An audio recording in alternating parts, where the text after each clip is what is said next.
दोस्तों सोचिए कि अगर किसी समुद्र में 20 से ज़्यादा नेवल शिप्स को बस सिक्योरिटी और पेट्रोलिंग के लिए उतारा गया हो, इट मीन्स कि वहाँ पे पायरेसी या फिर मिलिटेंट अटैक कितना होता होगा। जी हाँ दोस्तों, मैं बात कर रहा हूँ आज रेड सी के बारे में। क्योंकि दोस्तों क्या हो रहा है कि रेड सी में हम लोग जहाँ तक जानते हैं कि मतलब 20 से ज़्यादा टास्क फोर्स वहाँ पे काम कर रही हैं। उसके बावजूद आए दिन हम लोगों को समझ में आता है कि वहाँ पे हमले होते ही रहते हैं। साल भर में दोस्तों 50 से 60 जो केसेस है वो दिख ही जाते हैं। दोस्तों इसके कारण क्या होता है कि रेड सी जो है आज के टाइम पे 12% टोटल ट्रेड इसी रास्ते से होता है। क्योंकि दोस्तों ये नंबर घट चुका है। अभी के टाइम पे हो क्या रहा है कि ट्रेड अफ्रीका के बॉर्डर लाइन को टच करते हुए जो है वो हो रहा है। कहीं ना कहीं इस ट्रेड में दोस्तों समय और पैसे दोनों का लॉस हो रहा है।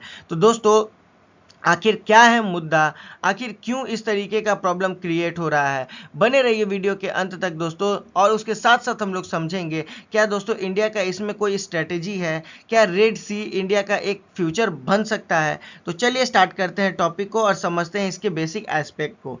दोस्तों जहां तक बात किया जाए एक्टिव ऑर्गेनाइजेशंस की, तो मेनली इंडियन नेवी में हम लोग ऑपरेशन संकल्प देखते हैं। कंबाइंड मैरीटाइम जो कि दोस्तों बहरीन की तरफ से 34 देशों का एक मिला हुआ संगठन है, वो भी वहां पे काम कर रहा है। दोस्तों यूनेफ 4 की बात करें तो ऑपरेशन अटलांटा जो कि अभी भी 2008 से प्रेजेंट है, ये दोस्तों वर्ल्ड फूड प्रोग्राम के द्वारा शिप्स को प्रोटेक्ट किया जाता है। ये दोस्तों यूनाइटेड नेशन का एक बॉडी है। उसके साथ साथ बात किया जाए तो यूएस फिफ्थ फ्लीट की, तो दोस्तों मेनली उसका हेडक्वार्टर बहरेन में है और परमानेंटली एक्टिव रहता है, क्योंकि रेड सी में उसका पेट्रोलिंग जो है वो हाउदीज के थ्रेट के खिलाफ रहता है। और दोस्तों रीजनल नेवीज की बात करें तो Djibouti, Oman, Saudi Arabia, Egypt और यूएई जो है अपने नेवल पेट्रोल्स को नेवल जो पेट्रोलिंग्स है उसको मेंटेन करता है और अपने कोस्टल वाटर को कहीं ना कहीं दोस्तों प्रोटेक्ट करने का काम करता है, जो कोस्टल ट्रेड्स होते हैं उसको। दोस्तों बात किया जाए वहाँ हम लोग रेड सी की, तो देखा जाए तो इंडिया आज के टाइम पे लार्जेस्ट मेनली देखा जाए तो कंज्यूमर मार्केट बना हुआ है। उसके साथ साथ दोस्तों अगर देखा जाए तो डिफेंस का एक्सपोर्टर भी बन के उभरने की कोशिश कर रहा है। अगर दोस्तों इंडिया अपना स्ट्रेटेजिक इन्वेस्टमेंट वहाँ पे करे रेड सी में और नेवल्स का प्रेजेंस वहाँ पे बनाए, तो क्या होगा दोस्तों कि कहीं ना कहीं हम लोग देखते हैं कि उस ट्रेड रूट को सिक्योर कर लेंगे। किसके द्वारा दोस्तों, तो समुद्री पायरेट्स हैं जिनको सी पायरेट्स के नाम से जाना जाता है, या फिर दोस्तों वहाँ पे हौतीस जो हैं वो मेनली जो ईरान के द्वारा एक संगठन दोस्तों, वो कहीं ना कहीं ड्रोन के द्वारा क्या करते हैं, मिसाइल के द्वारा तो शिप्स पे हमला करने का काम करते हैं। तो अगर इंडिया वहाँ पे एक सिक्योरिटी प्रोवाइड करे या फिर इंडिया उस ट्रेड रूट को अगर सिक्योर कर दे, तो कहीं ना कहीं इंडिया के लिए दोस्तों गोल्डन अपॉर्चुनिटी का यहाँ पे ऑप्शन मिलेगा। उसके साथ साथ दोस्तों इंडिया कहीं ना कहीं डिफेंस मार्केट को भी फ्यूचर में वहाँ पे कैप्चर करने का काम कर सकता है, पूरे मिडिल ईस्ट हो दोस्तों या फिर अफ्रीका हो। दोस्तों मैरीटाइम ट्रेड एडवांटेज की बात करें तो रेड सी जो है वो 12 से 15% ग्लोबल ट्रेड को हैंडल करता है। अगर देखा जाए तो 6.2 मिलियन बैरल्स ऑयल जो है वो डेली वहाँ से गुजरते हैं। दोस्तों उसके साथ साथ अगर देखा जाए तो मेनली इंडिया को करना क्या है कि उस एरिया को सिक्योर कर लेना है, जिससे क्या होगा कि मिडिल ईस्ट, यूरोप और अफ्रीका के लिए इंडिया का एक रास्ता खुल जाएगा। इंडिया वहाँ पे दोस्तों नेवल बेस बना के, लॉजिस्टिक्स हब बना के क्या कर सकता है, डोमिनेट कर सकता है शिपिंग लेन्स पे। उसके साथ साथ दोस्तों अगर वहाँ पे सिक्योरिटी इंडिया की मजबूत हो गई, नेवल अगर वहाँ पे स्ट्रांग हो गई, तो कहीं ना कहीं हम लोग पायरेसी को, समुद्री डकैती को कम कर सकते हैं। दोस्तों जो ऑयल रूट्स है मेनली उसको सिक्योर कर सकते हैं, क्योंकि दोस्तों अगर आपको पता होगा तो क्या हो रहा है कि रेड सी यहाँ पे है और दोस्तों अफ्रीका मेनली यहाँ पे है। तो हो क्या रहा है कि आज के टाइम पे इतने जो समुद्री डाकू या फिर होती इसका जो आक्रमण बढ़ता जा रहा है, तो क्या हो रहा है कि ट्रेड बहुत जो कंपनियां हैं अब कोशिश कर रही हैं कि इस रूट से जाएं। तो इस रूट से जाने के कारण क्या होता है दोस्तों, समुद्री रास्ते से तो प्रॉब्लम क्या होता है कि समय और पैसे दोनों की बर्बादी होती है। तो इंडिया क्या कर सकता है दोस्तों, तो कहीं ना कहीं यहाँ पे गारंटीड एक सिक्योर रूट प्रोवाइड करने का काम कर सकता है इंडिया। इसके कारण दोस्तों अगर आप देखो तो जब ये रूट अगर सेफ कर दे तो उसके कारण अपने एक्सपोर्ट को बढ़ा सकता है, जैसे रिफाइंड ऑयल हो गए दोस्तों, फार्मा, टेक्सटाइल, इलेक्ट्रॉनिक्स। मतलब दोस्तों कहीं ना कहीं देखा जाए तो इंडिया इंटीग्रेटेड वहाँ पे एक अच्छा मार्केट क्रिएट कर सकता है दोस्तों, ग्लोबल ट्रेड हब भी बन सकता है। और सबसे खास बात दोस्तों कि जैसा हम लोग देखते हैं कि चाइना जो है कहीं ना कहीं वहाँ पे कुछ भी इन्वेस्ट करता है तो कहीं ना कहीं कंट्रीज को फाइनेंशियल ट्रैप में फंसाने का काम करता है। और कहीं ना कहीं यूएस की बात करें दोस्तों, तो यूएस पूरे कंट्री में कहीं ना कहीं अपने अग्रेशन के लिए जाना जाता है ऑल ओवर वर्ल्ड में। तो क्या होता है कि इस अग्रेशन के कारण और इस ट्रैप के कारण दोनों को एक हम लोग बैलेंस कंट्री के तौर पे अगर देखें तो इंडिया ही हम लोग को दिखेगा जो कि बैलेंस कंट्री के तौर पे सब उस पर भरोसा भी कर सकते हैं। उसके साथ साथ बात किया जाए डिफेंस मार्केट अपॉर्चुनिटी की, तो दोस्तों देखा जाए तो मिडिल ईस्ट जो है सबसे ज़्यादा आर्म्स जो है वो खरीदने वाला रीज़न है, क्योंकि 30% टोटल जो ग्लोबल्स का जो आर्म है, मतलब पूरे वर्ल्ड का जो हथियार है, 30% यहीं पे ट्रेड होता है। दोस्तों सिपरी की माने जो Stockholm International Peace Research Institute है, 2023 के अनुसार सऊदी अरेबिया ने 75 बिलियन डिफेंस का बजट बनाया, यूएई ने 23 बिलियन का, इजराइल ने 24 बिलियन का और दोस्तों कतर ने 15 बिलियन का अपना एक डिफेंस बजट बनाया। दोस्तों डिफेंस इंपोर्ट की बात करें तो ये 30% से हर साल मतलब देखा जाए तो वो बढ़ रहा है। अगर दोस्तों लास्ट 5 साल की बात करें तो मेनली देखा क्या जा रहा है कि ईरान और सऊदी में जो राइवलरी चलती है, यमन वॉर चलता है दोस्तों, इसके साथ साथ इजराइल और हमास का जो टेंशन चलते रहता है, तो इसके कारण क्या हो रहा है कि यहाँ पे डिफेंस और सिक्योरिटी कंसर्न रेगुलर बढ़ता ही जा रहा है। दोस्तों इसमें क्या हो रहा है कि एक हाई स्पेंडिंग इकोसिस्टम तैयार हो रहा है डिफेंस में। तो इस तरीके के अगर टाइम में देखा जाए दोस्तों तो इंडिया के पास एक अच्छा अपॉर्चुनिटी है कि खुद को वहाँ पे इस्टेब्लिश करे और एक की सप्लायर के तौर पे, मतलब कि अपने डिफेंस के जो इक्विपमेंट्स है, वेपन्स है, उसको बेचने का अगर वहाँ पे काम करे तो कहीं ना कहीं दोस्तों ग्रोथ भी होगा और सिक्योरिटी कंसर्न में वहाँ पे देखा जाए तो एक अच्छा कॉरिडोर भी बन के दिखेगा।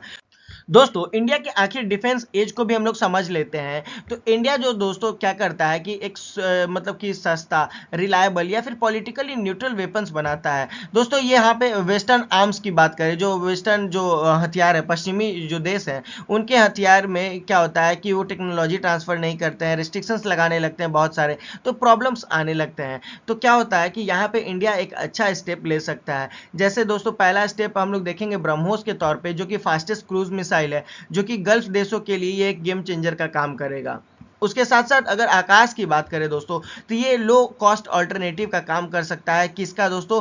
तो पैट्रियोट या फिर आयरन डोम का। उसके साथ साथ दोस्तों बात की जाए तेजस जेट की, तो ये दोस्तों मेनली देखा जाए तो मिड रेंज के जो बायर्स है, लाइक अगर इजिप्ट और यूएई हो गए, ये इसको खरीद सकते हैं। और दोस्तों रुस्तम तापस की ड्रोन की बात करें तो दोस्तों ये तुर्की का जो बैरक्टर है उसका एक अच्छा राइवल बन सकता है।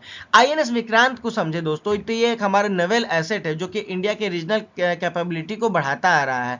तो क्या होगा दोस्तों कि अगर हम लोग देखें तो आईएनएस विक्रांत जो है कहीं ना कहीं रेड सी को सिक्योर करने के लिए भी हम लोगों को आगे दिखता हुआ मतलब कि नजर आ रहा है दोस्तों। उसके साथ साथ अगर देखा जाए तो मतलब ये सभी जो आपको हथियार दिखेंगे, ये सब ओवरऑल क्या है तो कॉस्ट इफेक्टिव है, इनकी क्रेडिबिलिटी बहुत अच्छी है, पोजिशनिंग बहुत अच्छी है। और दोस्तों अब इंडिया देखा जाए तो पूरे ग्लोबल मतलब कि पूरे वर्ल्ड के सामने एक इमर्जिंग या फिर ट्रस्ट वर्दी क्या हो रहा है, डिफेंस पार्टनर के तौर पे दिख रहा है। और दोस्तों अभी के टाइम पे इंडिया जो है कहीं ना कहीं सबसे ज़्यादा अगर दिखे तो मिडिल ईस्ट में सबसे भरोसेमंद जो है डिफेंस पार्टनर के तौर पे भी दिख रहा है। दोस्तों स्ट्रैटेजिक ग्रोथ पोटेंशियल की बात करें तो इंडिया अभी हाल में 2.5 बिलियन डॉलर का डिफेंस एक्सपोर्ट कर रहा है मिडिल ईस्ट में, लेकिन दोस्तों पोटेंशियली माना जाता है कि वहाँ पे 100 बिलियन डॉलर से ज़्यादा हथियार इंपोर्ट किए जाते हैं। और इसी के साथ साथ दोस्तों इंडिया ने किया क्या है कि एक रियलिस्टिक गोल जो है प्लान किया है कि 2030 तक 10% तक का हथियार मिडिल ईस्ट में वो सप्लाई करेगा, जो कि दोस्तों 10 बिलियन डॉलर मेनली हम लोग देख सकते हैं कि एनुअली वो करने का प्रोजेक्ट है। इसके साथ साथ हम लोगों को क्या दिखेगा दोस्तों कि अगर ये प्रोजेक्ट हम लोग अचीव कर लेते हैं तो कहीं ना कहीं डिफेंस एक्सपोर्ट में 4x का हम लोगों को ग्रोथ दिखेगा। दोस्तों इसके साथ साथ अगर देखा जाए तो इंडिया अगर वहां पे अपने बेसेस बनाता है या फिर दोस्तों रेड सी को एक सिक्योर करता है तो वहां पे क्या दिखेगा दोस्तों कि हम लोग सप्लायर तो हैं, लेकिन उसके साथ साथ दोस्तों ग्लोबल ट्रेड रूट को अगर सिक्योर करेंगे तो हमारा भरोसा मिडिल ईस्ट में और भी बढ़ेगा। इसके साथ साथ दोस्तों क्या होगा कि एक्सपोर्ट और सिक्योरिटी के साथ साथ अगर हम लोग देखें तो वहां पे sustainable long term defence growth भी देख सकते हैं इंडिया का इस रीजन में, क्योंकि दोस्तों खाली बेच तो नहीं रहे हैं, उस रीजन को प्रोटेक्ट कर रहे हैं, सिक्योर कर रहे हैं। तो इससे दोस्तों इंडिया कहीं ना कहीं बहुत फ्यूचरिस्टिक इस एस्पेक्ट में सोच सकता है। नेक्स्ट टॉपिक की बात करें दोस्तों, तो जियोपॉलिटिकल पावर प्रोजेक्शन की बात करें तो आज यूएस जो है 50% मिडिल ईस्ट में हथियार का सप्लाई करता है। फ्रांस भी बढ़ रहा है दोस्तों, रशिया डिक्लाइन हो रहा है क्योंकि उस पर बहुत सारे सैंक्शंस लग रहे हैं। दोस्तों अगर इंडिया इसमें एक बहुत अच्छा एंट्री ले सकता है, कैसे? तो इंडिया इसमें दोस्तों रेड सी में अपने प्रेजेंस को बढ़ा के क्या कर सकता है, तो मोनोपोली को तोड़ सकता है। किसका मोनोपोली दोस्तों? तो यूएस का। क्योंकि दोस्तों देखा जाए तो यहाँ पे मल्टीपोलर जो बैलेंस क्रिएट हो रहा है, यूएस इतने भारी नंबरों में अपने हथियारों को बेच रहा है, तो इससे क्या हो रहा है कि कहीं ना कहीं मार्केट में एक स्पेसिफिक सेगमेंट का मोनोपोली ही हम लोग देख रहे हैं।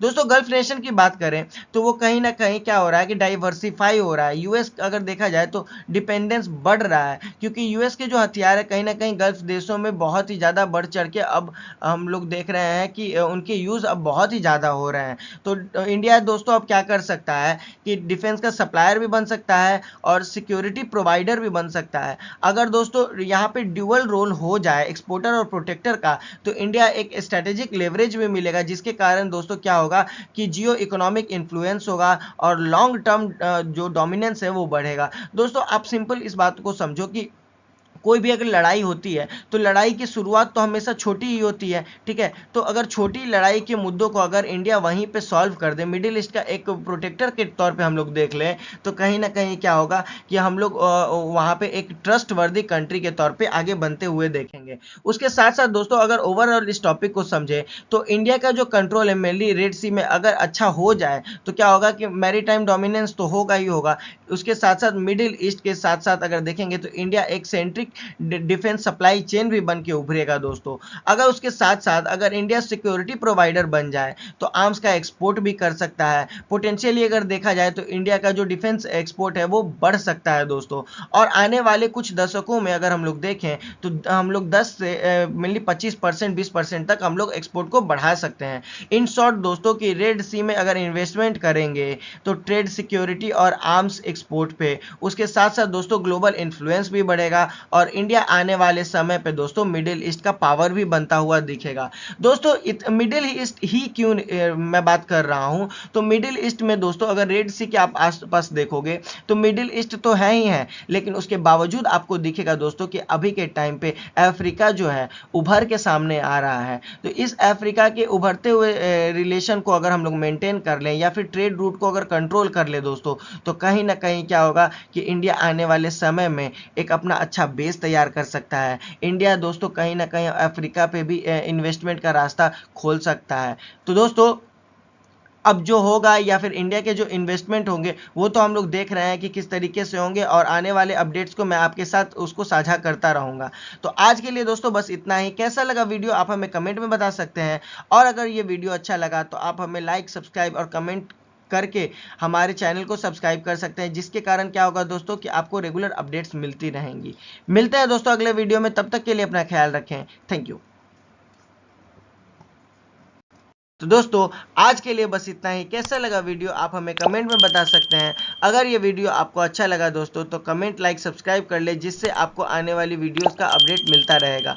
मिलते हैं अगले वीडियो में, तब तक के लिए अपना ख्याल रखें। Thank you.